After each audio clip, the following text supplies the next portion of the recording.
Hello, my Victorian cherubs. Welcome back. So today's actually going to be the last time I'm filming in this particular setup, so enjoy it while it lasts. I am moving on Tuesday. By the time this video comes out, I will have already moved, but yeah, I want to do this video on the anti-aging agenda, which is something that I've actually been wanting to talk about for a long time now, but I was recently inspired because Julia Fox posted a TikTok video addressing how she feels about anti-aging.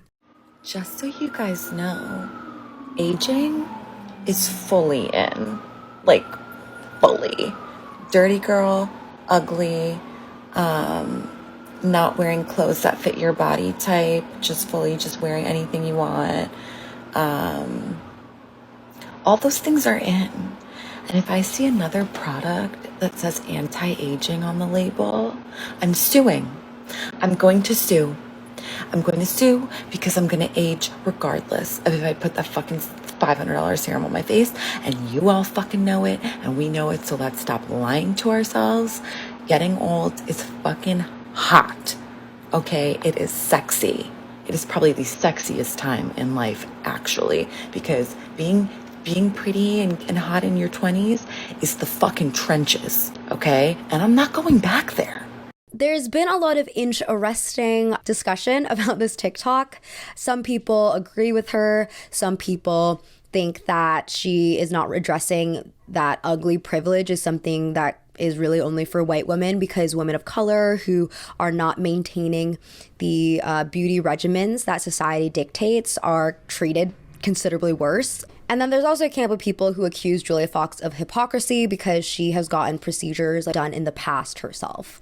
I mean, I personally think that anyone can grow from past decisions they've made. And I also think that a woman's, really anybody, but especially for this video, a woman's relationship with beauty and personal care is very personal and very complicated. Like, you can know what the feminist thing to do is, but it's easier said than done, especially when you're a public-facing person who is consistently judged for your appearance. I really want to address that I'm not coming for anyone who decides for themselves to partake in anti-aging procedures, whether that be cosmetic procedures at the dermatologist or just like incorporating anti-aging serums into their skincare routines. I'll probably be susceptible to these traps as I get older. Like, I can't really say, so I don't blame anyone for doing it.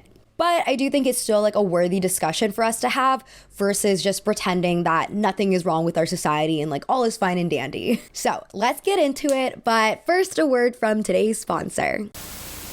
Thank you, Helix, for sponsoring this video. Helix Sleep makes premium mattresses and bedding that are customized to fit your needs and conveniently shipped right to your door.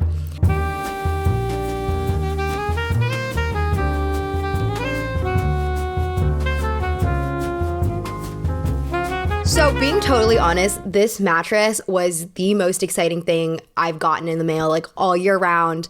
I've had my Helix mattress for about a month now, and I've just had the most amazing sleep every single night.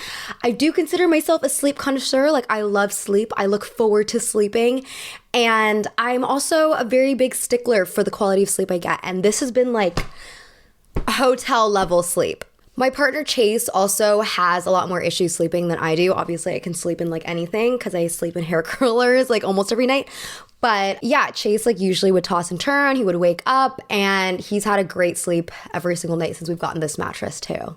We also opted for the Glaciotex cooling cover because in our apartment we have New York City radiators, which are notoriously extremely hot. So even in the winter, it's very steamy in here. So we decided to get this cover so that we could have a nice, peaceful, non-sweaty sleep. To get the best sleep possible, Helix has a sleep quiz that pairs you up with your mattress based on your sleeping habit. As you can see, I can sleep in any position. And you can also take this quiz with another person if you have a sleeping partner. I took it with Chase, and for a result, we got paired with their Midnight mattress. With your Helix sleep mattress, you get a 100-night sleep trial and a 10-year warranty. They literally give you more than 3 months to try it out, and if you don't like it, they'll pick it up and you'll get a full refund. There are also flexible payment plans and financing options. Delivery is also free within the US. I'm obsessed with my Helix mattress, and I think you would be too. So if you're ready to upgrade your sleep, especially for this winter, click on the link below for up to $200 off your Helix sleep mattress plus 2 free pillows.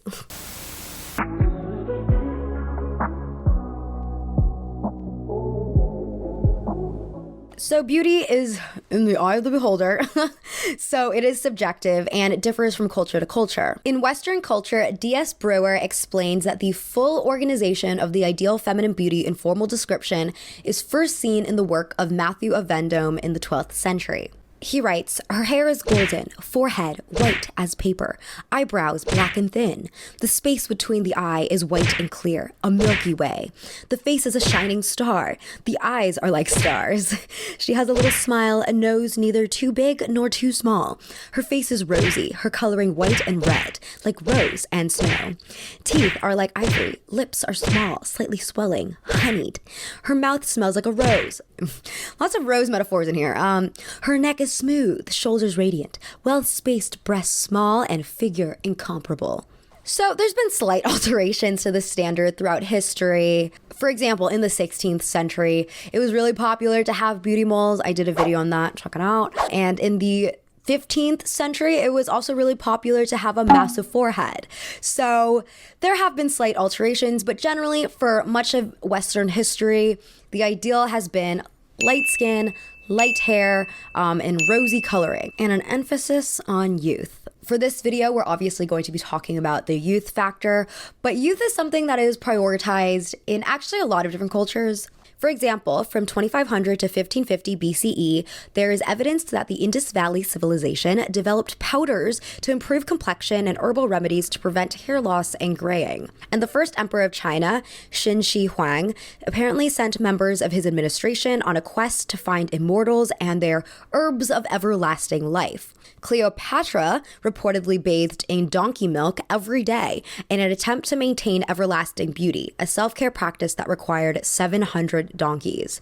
But because I live in America and because I feel like Eurocentric ideals have just been pushed onto every corner of the globe thanks to capitalism, we are mostly going to be focusing on Western beauty ideals today. So even though, as I said, youth has been prized as a standard beauty for a really long time, in the 16th century, there was actually a group of intellectuals who were pushing the idea that aging overall was a positive thing. In 1550, Luigi Cornaro published the Italian book, The Art of Living Long, which became a cult success and later translated into English, French, Dutch, and German. By the 19th century, the book had gone through 50 editions. In the book, Cornaro writes, I had never known that the world was beautiful until I reached old age. Indeed, old age is the time to be most coveted. Cornaro argued that people were not meant to die in their 60s and 70s, and through practices like dieting and moderation, you could preserve your vital energy and live a longer life. He himself died at the age of 98. So he was clearly onto something.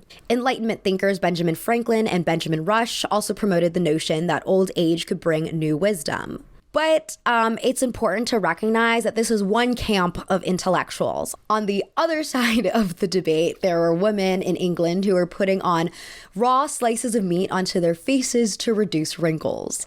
Elizabeth I even sometimes painted artificial veins on her forehead to simulate a youthful, translucent complexion.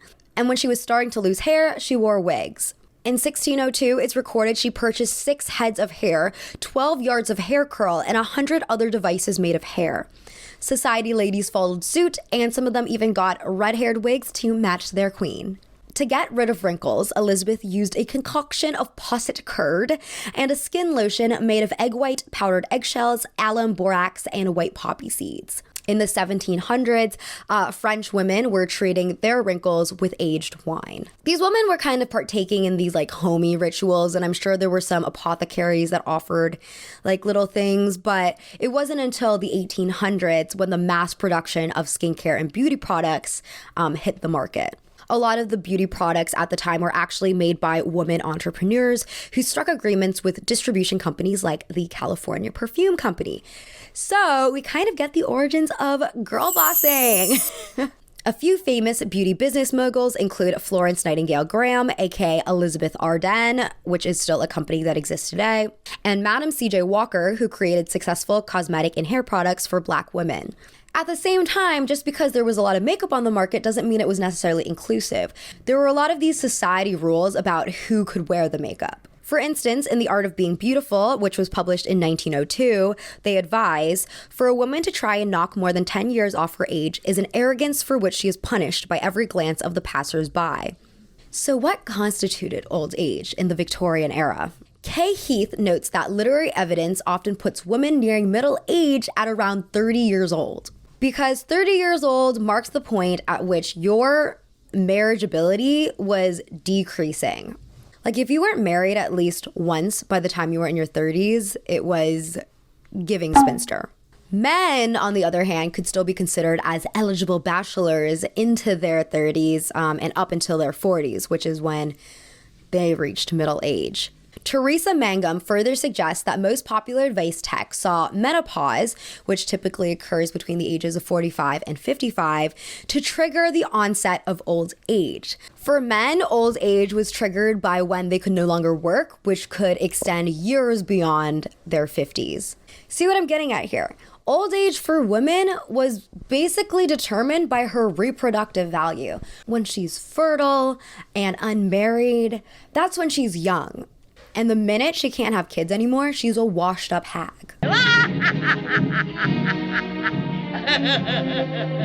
Older women were also blamed for their appearance, either because they were applying cosmetics inappropriately, like I just mentioned, or because they weren't taking enough preventative measures. So if you were starting to look old, which is a natural thing that happens, society blamed you for being lazy or neglectful of your own self-care, which is still something society does today, but more on that later. At the same time, 19th century scientists were shifting to this idea that growing old was a disease. Based on studies done in Paris hospitals, physicians noted that old age was not simply a decline in vitality, but brought along these pathological transformations like dementia or, loss of hearing. And these health issues weren't necessarily preventable from just good diet and moderation. Starting from the 1920s to the present day, women have mostly sought to look permanently young, and anti-aging treatments in the early 20th century include reducing fluids, new muscle restorers, forehead and chin straps, and a very popular treatment in the 1920s called the Vienna Youth Mask by Elizabeth Arden.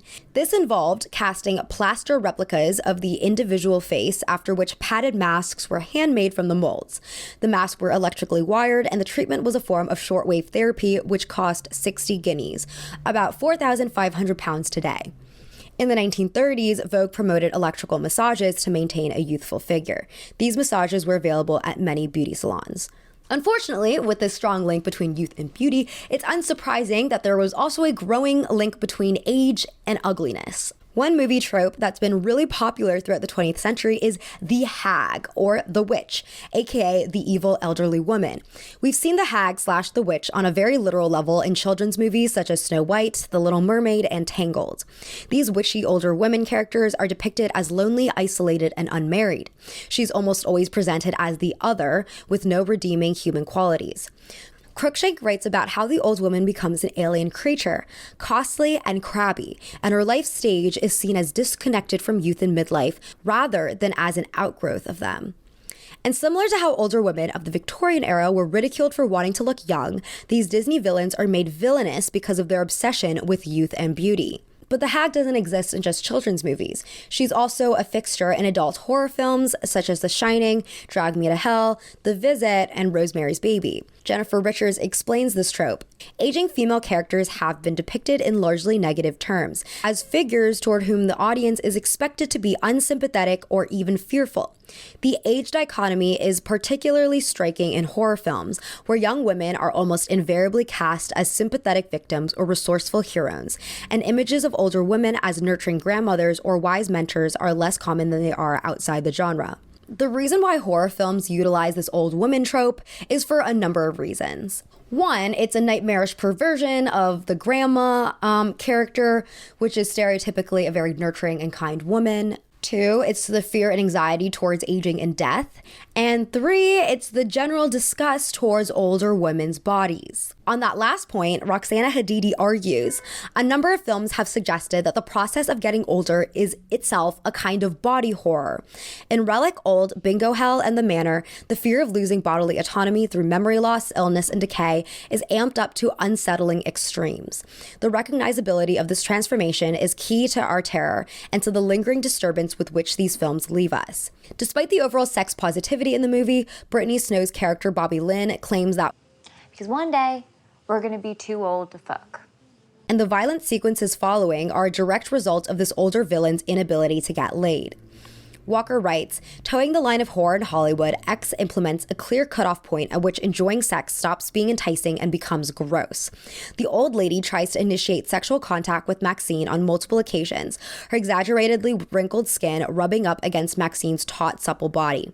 Highlighting the old woman's sexual urges, these scenes aim to evoke the same repulsion felt by Violet fleeing her dad or Jack stumbling away in shock from the woman in the bathtub. The idea that someone of her age could still have sexual needs is intended to send shivers down our spine. This has negative repercussions and leads to overall ageism. According to M.G. Perry, by continually depicting aging as negative, the media creates a society that denies and mistrusts all persons who are past their youth. As just an example of casual ageism that exists online, there's always a joke that goes around every now and then about how unproblematic celebrities like Anne Hathaway and Avril Lavigne are aging like wine, as if there's a connection between good morals and youth. When in reality, looking young is a concoction of genetics, diet, and expensive dermatologist procedures. And also what just drives me crazy is that Anne and Avril are in their 30s. They're not even like old. So just because someone's like not a teenager anymore and just because their prefrontal cortex has finished developing doesn't mean they're like a step from the grave. Even when the media frames actual older women like Jane Fonda and Martha Stewart, it still feels icky to congratulate them for their youthful skin. Beauty writer Jessica DeFino explains, that's not better. You're celebrating this 80-something-year-old woman, but you're celebrating her because she doesn't look like she's 80-something. You're positioning this as age positivity, and it's not.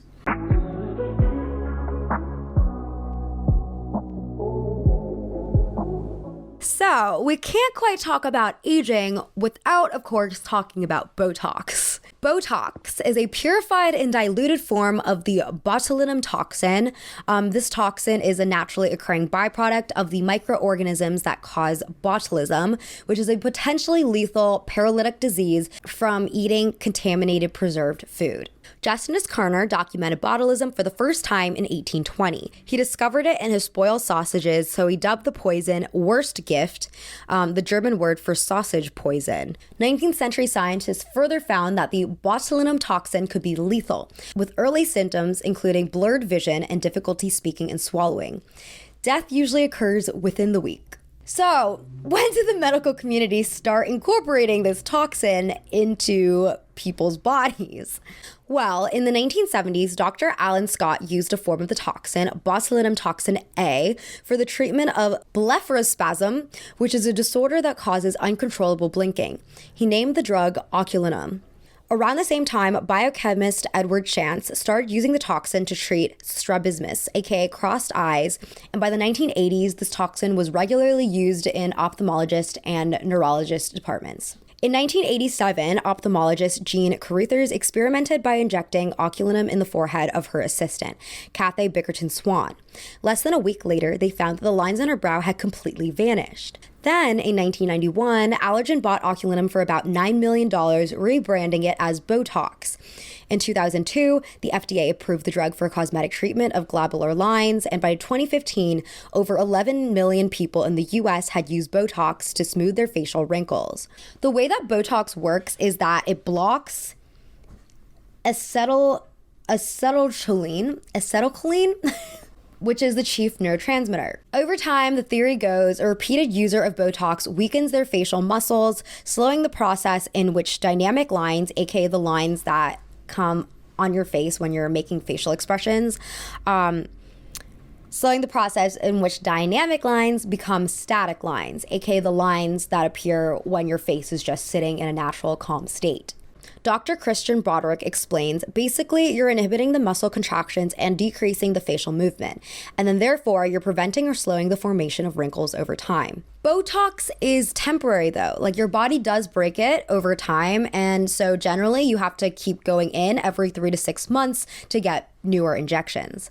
In the 2000s, I don't know if any of y'all remember this, but I feel like the stereotype for a serial Botox user was that of like the frozen face, which is caused because Botox to an extent like freezes the muscles in your face. Because think about it, like if you're angry, for instance, you'll like furrow your muscles just naturally, but when you have Botox, it prevents this furrowing from happening and you just kind of have like a neutral face.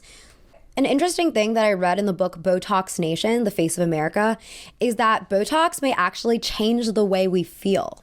A lot of research suggests that facial expressions like enhance the emotion we're feeling. For instance, if we're feeling really happy internally, the thing that we do is we smile.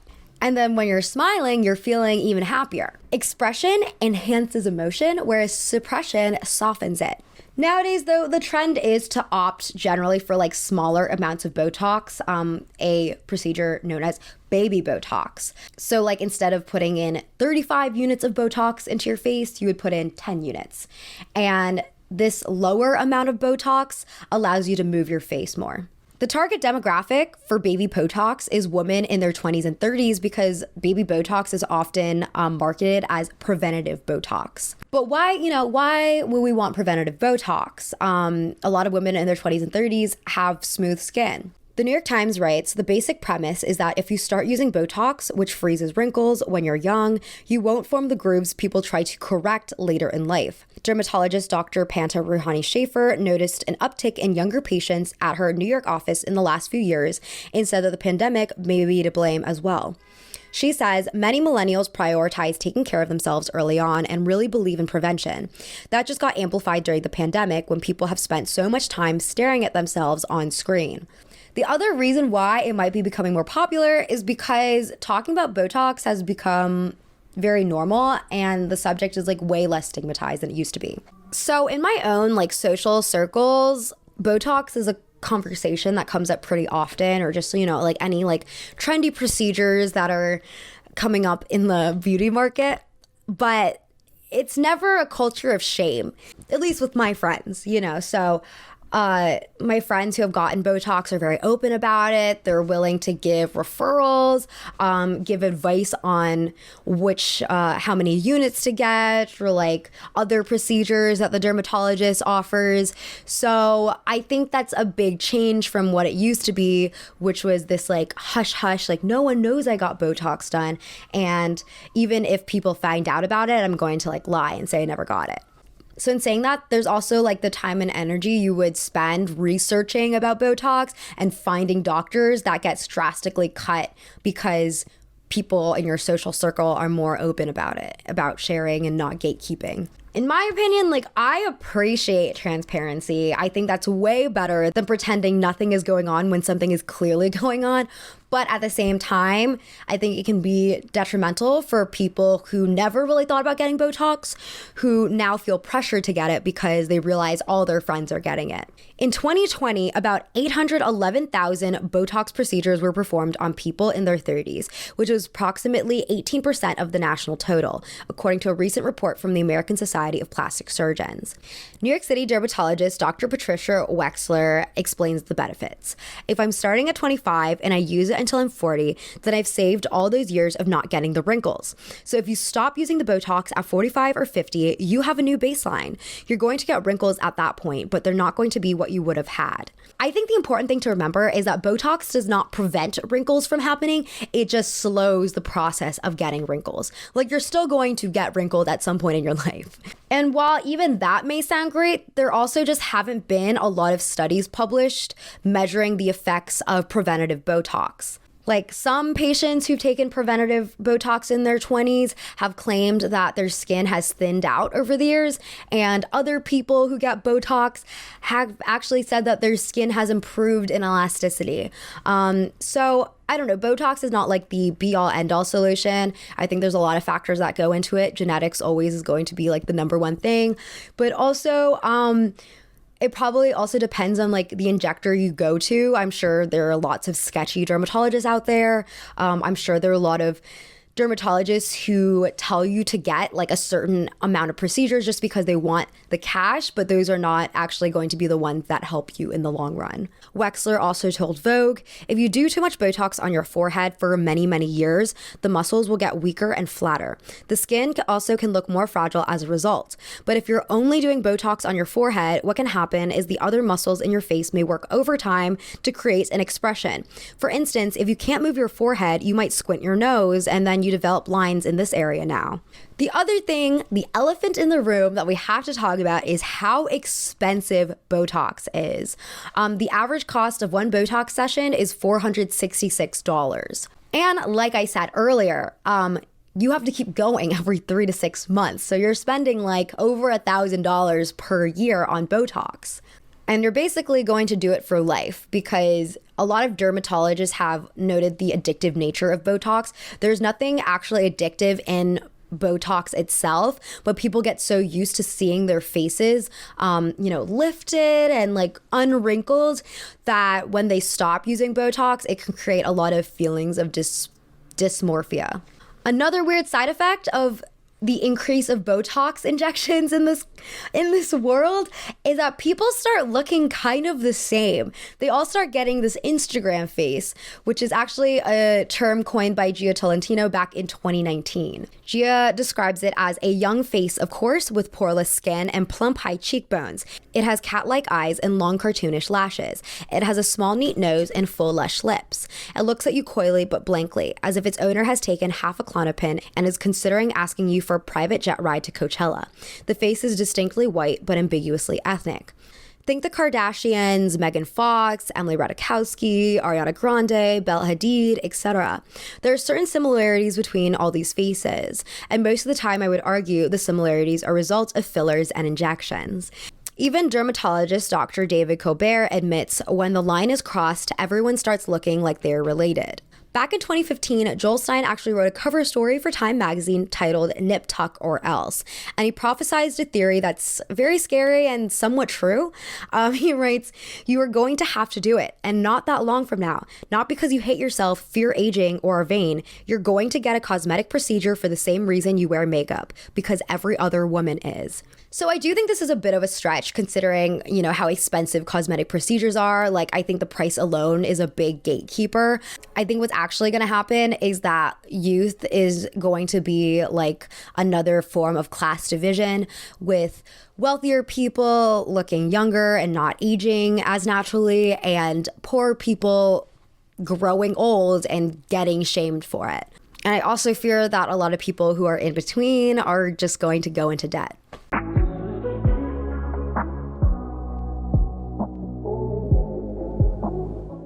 Let's take it back to the Victorian era briefly again. One of the major beauty ideals of the late 1800s, early 1900s is the feminine glow. A glow associated with the upper class lady's life of leisure, in contrast to the concept of shine, which signified the working woman's sweaty, laboring body. Anti-aging advertisements of the period clung onto the ethereal glow ideal, so these products tended to also be skin whiteners and brighteners. Even today, we can see remnants of Victorian ideals in how skincare is marketed. Emphasis on having translucent, glowing, radiant, bright skin is ever present along the aisles of Sephora. During this time period, there was also a lot of emphasis on how women's bodies were frail and delicate. Medical discourses even claimed that women were incapable of coping with the stress of technological modernity. Women were easily susceptible to physical exhaustion and mental fatigue. Side note, there's a great movie called Vivacious Lady made in the 1930s. It's one of my favorite movies of all time. It stars Ginger Rogers and Jimmy Stewart. And in the movie, Jimmy's character's mother is known for being weak-hearted and often having these fainting spells whenever the energy gets too high in the room. But it's later discovered in the movie that she would fake them to get her husband to stop arguing. Oh, my heart.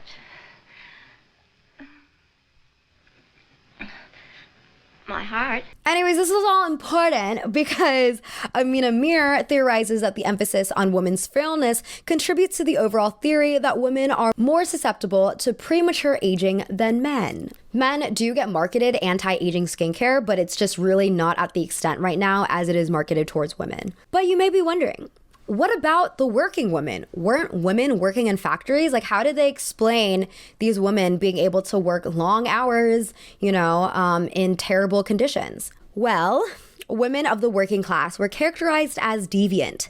In both pop culture and medical discourse, working class women were framed as aggressive and troubled because they used their bodies to make money, either by being wet nurses, servants, or nannies, and sometimes as sex workers. The anti-aging and skincare industry functions as a whole by blaming women for their skin faults. If you have hyperpigmentation or age spots or any visible skin marking that is not considered natural, you are blamed for it. It is a mark of you not taking good care enough of your skin. Meanwhile, there's zero emphasis on climate change or pollution, which are the major things that are actually hurting people's skin barriers these days. Mir writes, coercive anti-aging consumerism also excludes women who decide not to participate in anti-aging consumption as morally irresponsible. This makes the anti-aging industry a site in which race, gender, and class-based stigmatization and exclusion can be enacted through symbolic policing of the boundaries between worthy and ageless bodies on the one hand and unworthy and aged bodies on the other.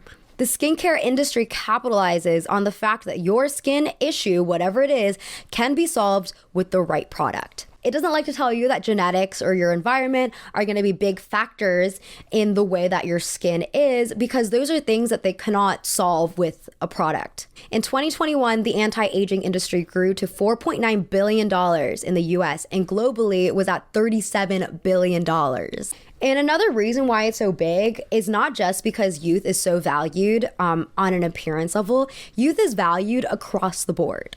Think of all the Forbes 30 under 30 lists and all the news articles about this 20-something entrepreneur, CEO, multimillionaire. American society loves to congratulate young people for overachieving. There are countless people who I talk to who are always second guessing whether or not they are too old to pursue a hobby, which is really sad to me because the idea of having a hobby is just to have something to do for fun and not necessarily something that you have to be the best at or something you have to make money off of. But I think subconsciously or not, we think we have to use all of our time productively. So if we're not going to do something really well, then it's not worth pursuing at all. And thinking this way isn't anyone's fault. It's just what society has conditioned us to believe, with the under 30 list. And also during the pandemic, that was just a shit show for more reasons than one. But during it, there were all these articles coming about how to use your time in quarantine productively, as if anyone really wants to be productive when we're in a global crisis. And then after quarantine ended, there was then all this rhetoric about how people felt like they lost years of their life and the anxiety of not being productive for 2 years or more. When in reality, we should just all be nicer to ourselves because it's a global crisis and it's still ongoing. As millennial trend researcher Maud Standish wrote in a Huffington Post blog, the allure of youth has culturally shifted from being about innocence to being about achievement. Many a millennial I know has spent a long night pondering their misspent youth after reading the horrible torture tool that is the 30 under 30 article. This deep panic is different from what boomers experienced in their 20s, as many were capable of acquiring the trappings of adulthood early on. Thankfully for them, the economy made the dream of a house with a white picket fence a reality. Constant fatigue and stress over not having enough time is also considered time famine, which has detrimental health effects in the long run. Time famine has been found to increase stress levels and also decrease life satisfaction as a whole.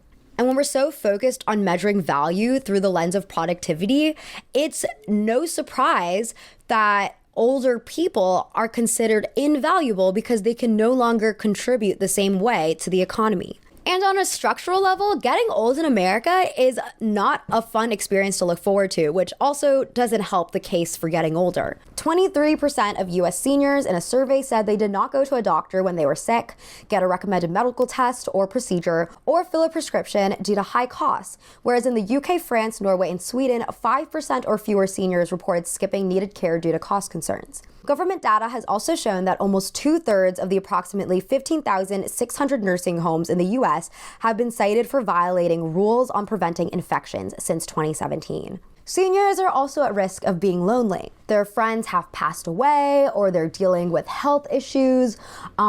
Their kids, if they have any, are mostly prioritizing their own lives and their own little family units. And some seniors don't even have kids or close relatives that they can lean on anymore. Sometimes health issues like loss of hearing or loss of vision can majorly affect communication, especially on video or through the phone. And not only is this sad to hear about, according to the book Loneliness, Human Nature, and the Need for Social Connection, chronic loneliness increases the odds of an early death by about 20%. Okay, something that I wish the US invested in more is elder community care. I think there is a program in Cleveland that does this, but I was reading about this particular program in the Netherlands and it seems really cool. Granted, I don't know too much about this program because it is in the Netherlands and I feel like all the English resources about it have been good, but I'm sure there are downsides to everything. But basically, in 2013, the Humanitas Retirement Home in Deventer started allowing university students to live rent-free alongside elderly residents. In exchange for the free stay, students are required to spend at least 30 hours per month acting as good neighbors. This entails doing a variety of activities like watching sports, celebrating birthdays, and basically just offering company to the senior residents. Which sounds like a great idea. I think housing is so expensive that I'm sure so many college students would love to get that comped. And especially because 30 hours a month is not a lot. And it's not like you're actually taking care. It's not like you're a nurse or anything. It's literally going over to celebrate someone's birthday. Zie maar, het was wel een mooie meid. Ja. Ja. En regende goed. Ja. Dat ging wel goed. Dat was wel mooi. Ja. Dus, ik heb het wel weer netjes thuis gebracht hoor. Oh, dan ben je een flinke jongen. Flinke jongen, hè? Ja. Ik denk dat doen we maar. Ja. This is what I consider to be a structural or at least community solution. Anti-aging skincare is a individual solution. As Jessica DeFita writes, looking more youthful might empower the person who gets Botox filler facelifts. Empower as in grants them the literal power to prevail in a society where beautiful women statistically see more professional, personal, and financial success. And beauty is defined in part as youth, but it does not empower people as a whole. It disempowers the collective by continuing to perpetuate unrealistic and unachievable standards. So I want to reiterate again that I do not have anything against anyone who gets Botox, fillers, who uses anti-aging serums, who goes into cryo chambers. I really don't care what your personal decision is. I use retinol myself right now. And yeah, I'm not ruling against any of these procedures for myself later in life. I don't know where I'm going to be, and I don't know what kind of pressures I'll be under. I think giving everyone a bit of grace with how they are handling societal constructs is very important. But at the same time, I think we should all be aware of why we're doing something, and at least try to make small changes in the way we discuss aging and older women. So even saying a compliment, which is actually very backhanded, you look so good for your age, I don't think that's a very valuable thing to say because it insinuates that older women are supposed to look bad. You know what I mean? Or just making jokes about how this celebrity aged really well because they're unproblematic. That just once again funnels this idea that looking young is equated with good morals. I do want to quickly note, though, that if you do choose to use anti-aging products, make sure you know what's exactly in these products because a lot of the times the things they put in there are not doing any wonders and sometimes the ingredients actually age you. So Dr. Loretta Caraldo notes that tretinoin, SLS, SLES, fragrance, hydroquinone, kojic acid, and propylene glycol are just a few ingredients that can actually worsen signs of aging. And Jessica DeFino adds, the overwhelming majority of beauty products, anti-aging or not, weaken the barrier and disrupt the microbiome, exacerbating exposure. Think of the top recommended ingredients in the skincare space: exfoliating acids, retinol, benzoyl peroxide. All of these increase sun sensitivity and thus exposure/aging. Of course, the fix is to be more diligent about sunscreen, but it's not always as simple as that. She goes on to cite popular sunscreen ingredients, denatured alcohol, fragrance, and orange peel oil as being irritants for the skin. And she also adds that diet is important too. So consuming less sugar, dairy, and alcohol can actually do some wonders for your skin. So whatever personal decision you make for your own body, I think what's really important is just being kinder to older women, investing and advocating for elder care, because at the end of the day, we're all gonna be there. So might as well just start the cycle of compassion now. Thank you for tuning in today. Let me know what you think about this in my comments. And I'll see you next time in a different space. Bye.